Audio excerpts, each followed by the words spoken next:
Saudara-saudara, sami wilujeng, salam sehat, salam Santo Petrus, salam dua jari. Pertama-tama marilah kita mengucap syukur bersama Santo Petrus, pelindung gereja paroki kita, yang dalam suratnya yang pertama menuliskan bahwa Allah senantiasa memelihara kita dan tidak perlu kita menjadi khawatir untuk banyak perkara. Meskipun hari-hari ini perkorone akeh, durung nambahi perkara. Perikop ini indah sekali. Serahkanlah segala kekhawatiranmu kepadanya, sebab Ia yang memelihara kamu. Sadarlah dan berjaga-jagalah. Allah, sumber segala kasih karunia, yang telah memanggil kamu dalam Kristus kepada kemuliaannya yang kekal, akan melengkapi, akan meneguhkan, akan menguatkan, dan mengokohkan kamu sesudah kamu menderita seketika lamanya. 1 Petrus bab 5 ayat 7-8a dan ayat 10. Bapak, Ibu, Suster, saudara-saudari yang terkasih, Anda sekalian, para anggota dewan, para ketua wilayah, para ketua lingkungan, seluruh umat paroki Santo Petrus, juga saudara-saudari yang ambil bagian dalam streaming selama ini dari Jogja, Halo Jogja, Magelang, Temanggung, Weleri, Pantura, Tumpang, Probolinggo, Jakarta, Singapura, Helo Singapura, berkah dalem.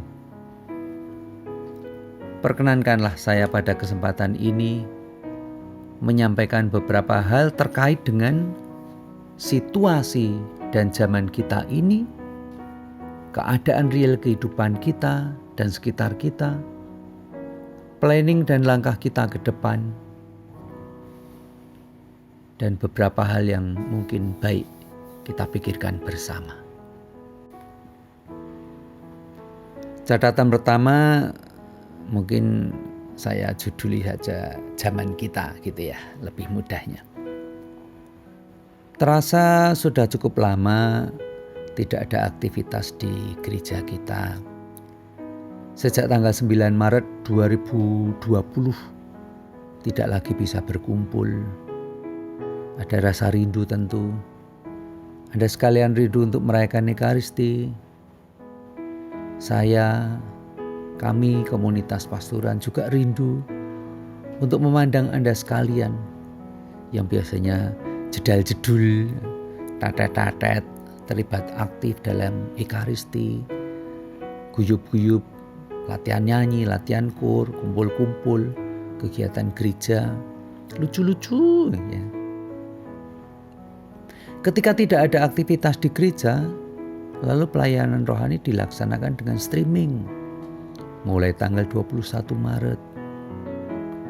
Namun karena kondisi yang tidak available, yang baru tidak memungkinkan, lalu streaming kita off-kan semenjak 25 Juni yang lalu.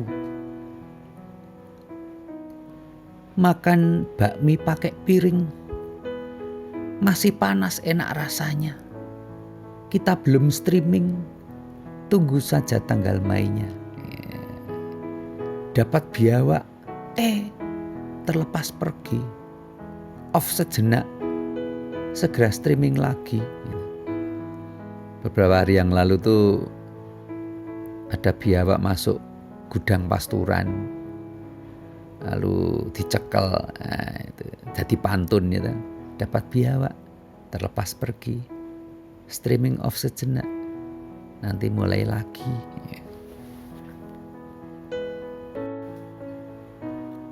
Catatan yang kedua itu new norm Keuskupan Agung Semarang. Pada periode 10 sampai 28 Juni yang lalu, ada edaran dari gugus keuskupan sekitar persiapan Ekaristi Norma baru bernomor 0490 dan 0536. Yang 0536 3 buah untuk imam, untuk umat, lalu yang terakhir untuk revisi. Jadi kita mendapatkan 4 bendel edaran sekitar syarat prasyarat yang menyertai kala mana kita akan mulai kembali membuka gereja untuk perayaan-perayaan bersama umat. Diumumkan bahwa Ekaristi New Norm bisa, sekali lagi bisa dimulai Sabtu Minggu 18-19 Juli 2020 yang akan datang. Nah, lalu syarat prasyaratnya atau preparasinya kurang lebih kegiatan bersama umat hanya di dalam gereja. Tidak diizinkan aktivitas bersama umat di luar gereja, di lingkungan misalnya. Lalu diatur sedemikian rupa agar tidak terjadi penumpuan umat. Kita 3.000 sampai 4.000 loh umatnya. Belum kalau ada paroki lain yang ikut misa di sini. Kalau umat kita yang misa di paroki lain yo paling 1-2. Yang biasanya merkoro itu, ya, ya. Kemudian pembatasan usia 10 sampai 65. Notabene termasuk prodiakon. Ini nanti cukup enggak prodiakon melayani yang di bawah 65 untuk Ekaristi. Di luar umur 10 sampai 65 dilayani dan streaming. Itu. Lalu yang terakhir, tidak diperkenankan mengikuti misa di paroki lain. Alasan yang disampaikan oleh Bapak Uskup dan Ketua Gugus adalah supaya bisa mengontrol umat, mengenal umat lingkungannya, lalu juga tidak menjadi komoditas. Tuh sing do misa nang paroki liya sing biasa melincur mulya itu. Nah, senenge merkara mahranang gereja di dhewe ya. Saiki kon do mulih ya ta. Mulya. Dang mulya Sri. Ada lagu itu ya. Kemudian catatan yang ketiga, ini kesiapan paroki masing-masing. Ada 3 SDM yang harus cakap dan terampil dalam melayani. Sarana prasarana yang memadai dan mewadai. Memadai itu menyangkut kelayaan, mewadai itu menyangkut kecukupan. Jadi sarana prasarana yang layak dan cukup, memadai dan mewadai. Istilah apik ya, memadai dan mewadai. Lalu juga memiliki izin dari otoritas tempat. Lebih dari 100 itu tingkatnya Pemkot. Kita itu 3.000 kalau dibagi 4 kali misa, Sabtu, Minggu, berarti masing-masing 750 itu kan sudah lebih dari 100. Maka ini izin harus dari otoritas Pemkot. Begitu.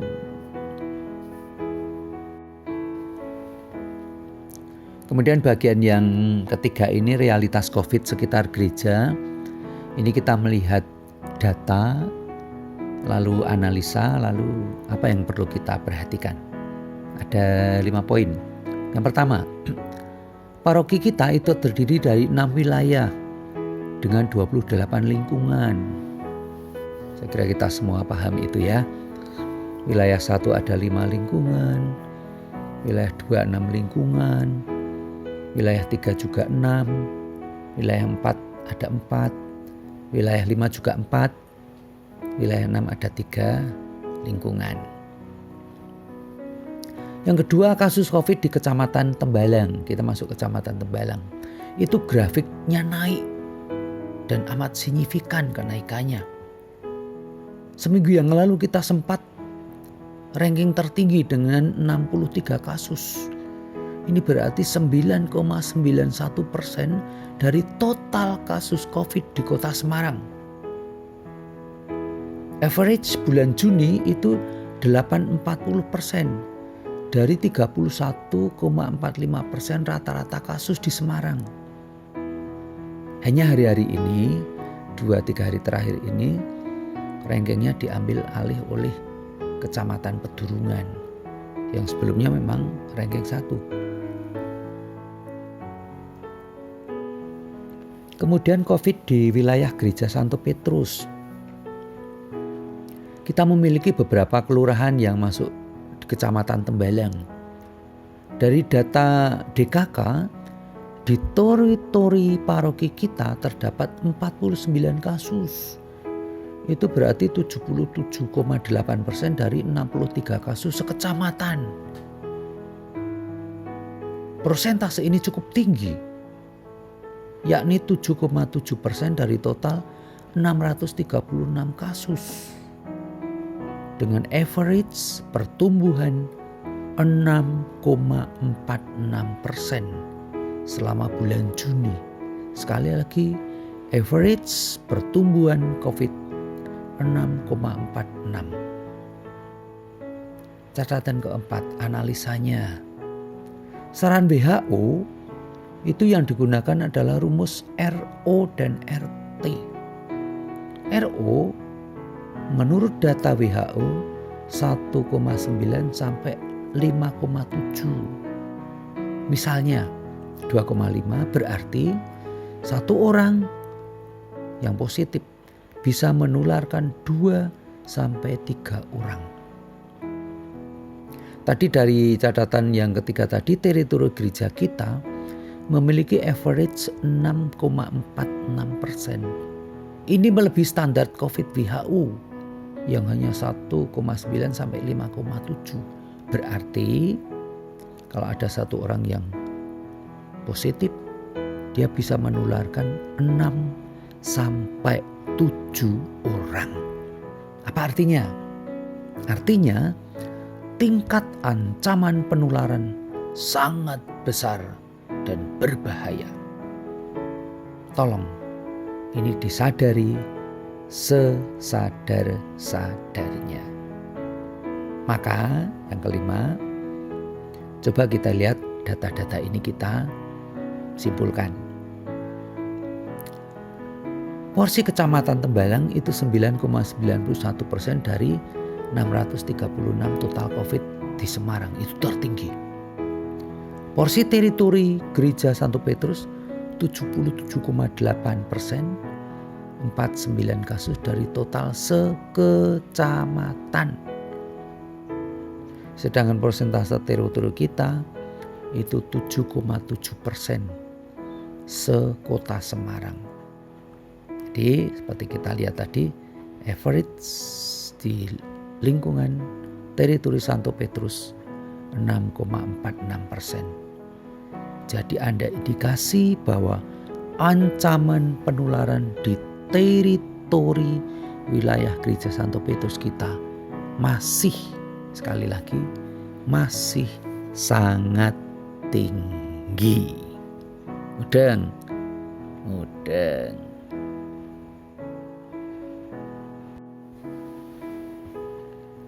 Sekarang kita melihat sejauh mana kesiapan new norma baru untuk gereja paroki kita. Gereja Paroki Santo Petrus Sambiroto sedang mempersiapkan diri untuk mulai untuk membuka kembali peribadatan. Jika diprosentasekan, kesiapan kita ini belum sampai 50%. Namun kami akan berpacu. Koordinasi intern dewan terus dilakukan. Kadang harus rapat online, kadang koordinasi berbatas dengan berbagai kabit. Pekan lalu kami koordinasi dengan pihak kelurahan. Ada undangan rapat gereja-gereja di seluruh wilayah Kelurahan Sambiroto. Hadir 30-an orang. Temanya adalah koordinasi dan pendataan kesiapan pembukaan tempat ibadah. Lalu kunjungan Wakapolsek Tembalang beberapa hari yang lalu dilanjutkan dengan kunjungan Kapolsek Tembalang baru, itu menjadi juga kesempatan koordinasi.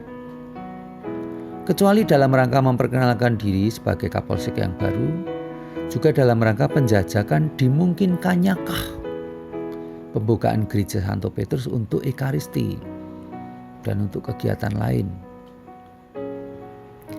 Lalu dari informasi Kabid Sarpras kita, sarana prasarana yang sudah tersedia sampai saat ini, saya mencatat ada 9 item. 1. Pembuatan 6 buah wastafel permanen di setiap jalur masuk gereja. Lalu sedang diplanning tong cuci non permanen di GPS dan di ring 1.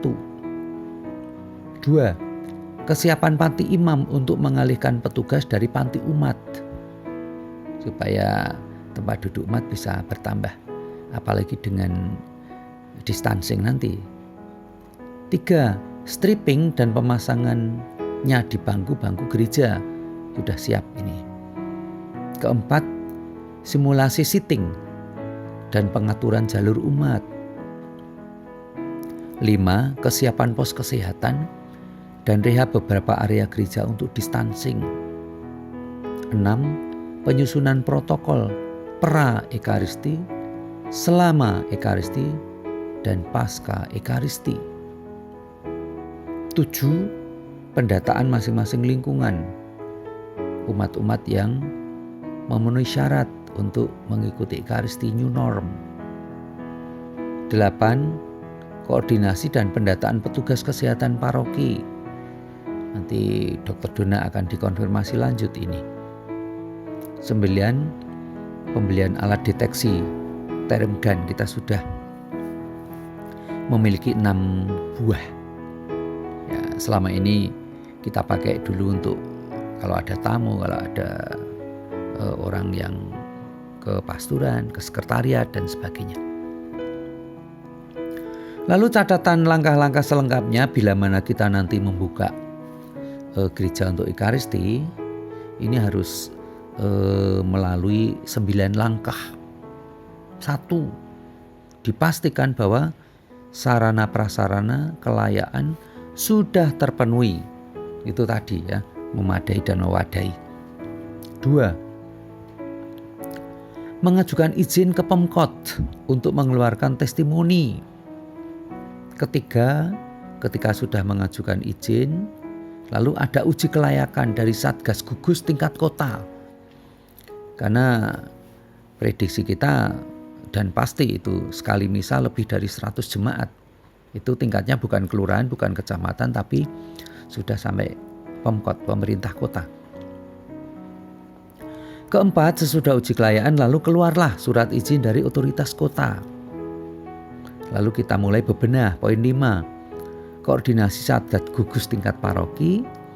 6. Penyusunan pedoman new norm Eucharist. Jadi ekaristi dengan norma tatanan baru. 7. Simulasi petugas, penjadwalan, dan pembagian tugas. 8. Edukasi di masing-masing lingkungan dan pendaftaran peserta ekaristi, yaitu 10-65 tahun dan sehat. Lalu yang 9, kita mulai ngetok palu, mulai ekaristi di gereja sesuai dengan jadwal masing-masing. Rupiah tapi ya memang harus itu yang dilalui, ya sudah. Kita mencoba mencermatinya dengan baik, begitu. Nah, sekarang kita sampai poin yang kelima, soal keputusan Dewan Paroki. Ini dengan discernment ya, saudara-saudara yang terkasih, discernment. 1.